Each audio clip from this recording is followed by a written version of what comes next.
dipersembahkan oleh Luak hitam baru, nggak kemanisan, mantap. Ketemu lagi di Hot Room. Orang tua lagi bekerja di kantor, mencari sesuap nasi untuk anaknya. Anaknya dititipkan di tempat daycare, atau diikat seharian. Ini tindakan sudah termasuk kriminal atau hanya sebatas apa ini menurut Ibu? Menurut. Ya. Kalau kita lihat dari aksinya, ini sepertinya disengaja gitu ya, Bang Hotman ya, karena tapi walaupun demikian, biasanya si caregiver itu datang itu tidak sengaja menjadi pelaku kejahatan. Tidak sengaja, hanya anggap remeh begitu ya? Ya, ketidakpedulian begitu? Bukan, seseorang yang melamar menjadi caregiver itu kan modalnya kasih sayang. Tetapi begitu dia masuk, kita nggak tahu apakah sistemnya itu melibatkan kasih sayang dari para caregiver itu. Tapi ketika dia masuk sudah bahkan SOP-nya mengizinkan mereka melakukan kekerasan, jadi orang-orang yang awalnya baik menjadi tidak baik, begitu Bang. Nah, kenapa ini bisa terjadi? Nah, ini yang pertama kan karena situasi ya. Situasi apa? Situasi itu karena ini adalah orang dewasa menghadapi anak-anak yang tidak bisa bercerita secara verbal. Tidak ada kasih sayang atau bagaimana? Oh, bukan. Kalau di situ kan mereka dititipkan untuk mendapatkan kasih sayang dari caregiver. Tapi ternyata ketika mereka dalam suatu ruangan yang tertutup, itu situasinya sangat memungkinkan para orang dewasa ini melakukan kekerasan terhadap anak. Karena anak-anak adalah korban yang rentan, yang dia tidak bisa bercerita kepada orang tuanya, tidak bisa menyusun kronologi. Yang kedua, adanya tekanan. Bisa jadi tekanannya itu karena tekanan dia harus bekerja di situ karena butuh uang. Sehingga kalau keluar dia nggak punya uang lagi. Sementara dia yang punya hati nurani tapi aturan atau SOP-nya di situ membolehkan melakukan kekerasan, dia menjadi melakukan kekerasan. Dibiarkan terutama ya. Iya, melakukan pembiaran. Karena kita tahu ketika tekanan itu berat, itu berubah menjadi frustasi. Setelah frustasi menjadi agresi. Nah, agresinya adalah terhadap anak-anak ini. Nah, yang terakhir karena dia melakukan pembenaran bahwa mengikat anak ini adalah salah satu proses, salah satu cara untuk membuat anak ini menjadi tenang. Dan yang bahaya adalah ketika semua orang tahu ini salah tapi tetap dilakukan. Kejahatannya tempatnya di situ, letak kejahatannya. Jadi ini adalah orang-orang dewasa yang menormalisasi kekerasan terhadap anak yang memang tidak berdaya. Jadi motivasinya jelas. Yang pertama, mungkin dia memang mau mengambil kekayaan, karena ini bisnis ya, dianggap bisnis. Yang kedua karena ada korban yang rentan yaitu anak-anak ini. Yang ketiga baru ke ibu-ibu depan saya. Bagaimana dengan pengawasannya? Kalau pengawasannya kurang, kondisi-kondisi seperti ini pasti. Jadi yang itu pengawasan siapa? Itu kan nggak mungkin dong KPAI mengurusin itu kan? Jadi begini, pengawasan yang pertama adalah pengawasan si pemilik lembaga itu sendiri sebetulnya. Oleh siapa? Pemiliknya siapa?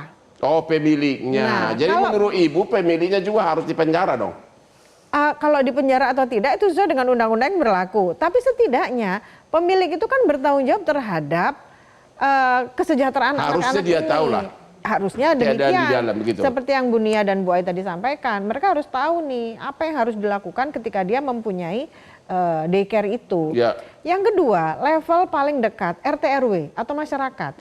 Ketika masyarakat mengabaikan bahwa di situ ada suatu tempat ternyata tidak punya izin, berarti kan RT RW juga melakukan pengabaian. Lalu di level yang lebih tinggi kecamatan dan lain-lain sampai lembaga-lembaga terkait sampai ke negara. Nah, apakah lembaga-lembaga terkait yang lebih tinggi itu sudah melakukan pengawasan? Jadi menurut Ibu ini sudah termasuk tindakan kriminal ya? Sudah pantas untuk diproses pidana begitu ya? Benar sekali. Oke, kita tanya dulu kepada wakil rakyat kita. Halo Pak DPR, gimana pengawasannya ini Pak? Anak-anak diikat seharian, nangis-nangis. DPR gimana nih? Apa itu termasuk tugas Bapak bukan?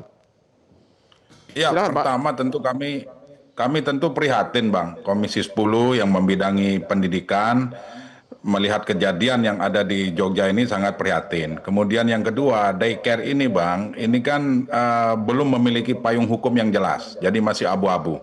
Kalau tadi disampaikan di Undang-Undang 20 tahun 2003 di Undang-undang Sistem Pendidikan Nasional kita itu tidak ada di dalam pasal-pasal yang ada di situ disebut daycare. Nah, yang ada adalah pendidikan anak usia dini. Nah, daycare ini tidak dikenal di dalam payung hukum kita. Artinya ini masih abu-abu. Nah, kemudian bagaimana dengan perizinannya? Perizinannya itu ada di kabupaten kota melalui dinas perizinan, dan keikutsertaan dinas pendidikan di situ adalah hanya memberikan rekomendasi. Nah, oleh sebab itu ini menjadi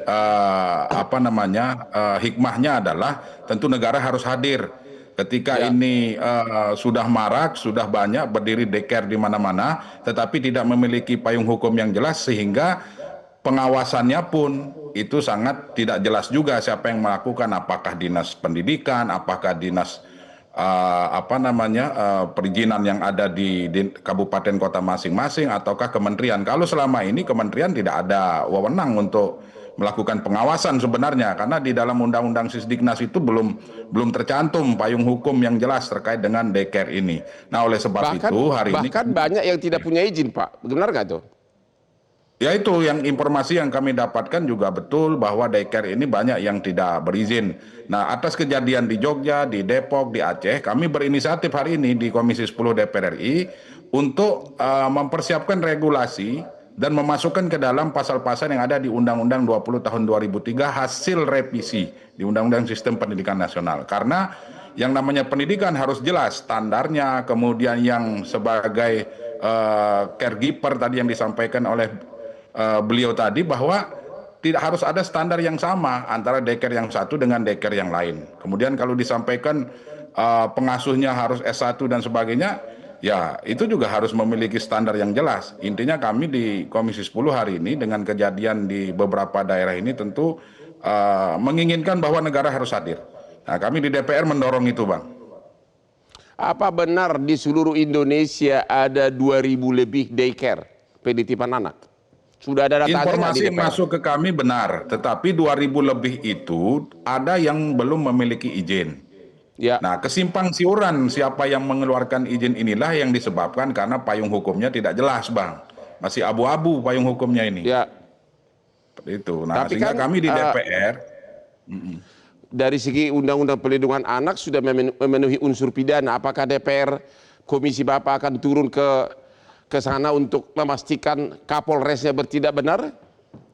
Ya, tentu terkait dengan sisi penegakan hukum, tentu kami apresiasi langkah-langkah yang dilakukan oleh pihak kepolisian hari ini. Nah, kemarin kami beberapa anggota sudah turun ke lokasi dan menemukan hal yang sama sesuai dengan pemberitaan yang ada hari ini. Dan kami sudah merekomendasikan agar para pihak yang terlibat di situ harus ditindak tegas. Karena ini sudah tindakan yang sangat-sangat tidak manusiawi, yang sangat bertentangan dengan pendidikan, terutama pendidikan anak usia dini. Nah, oleh sebab itu kami berharap hari ini kepada pemerintah harus fokus juga memperhatikan pendidikan anak usia dini ini, Bang.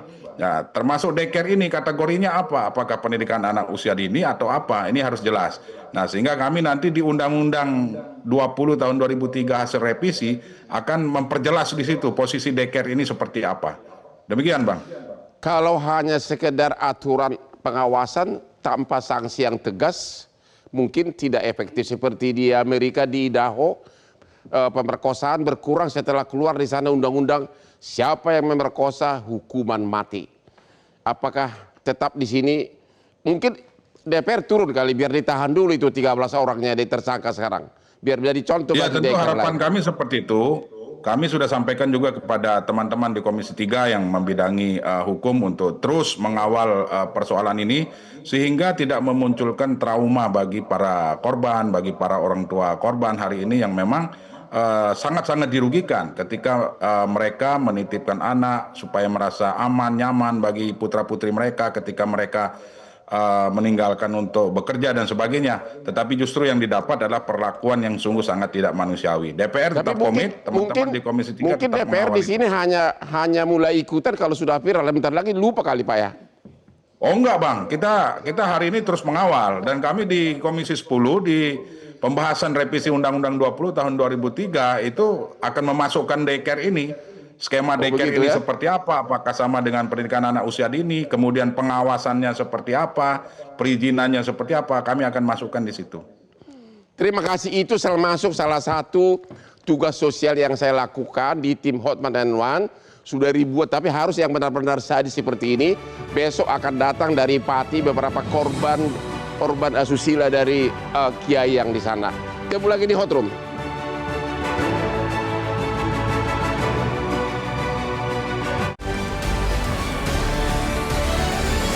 Jelajahi cara baru mendapatkan informasi. Download Metro TV Extend sekarang.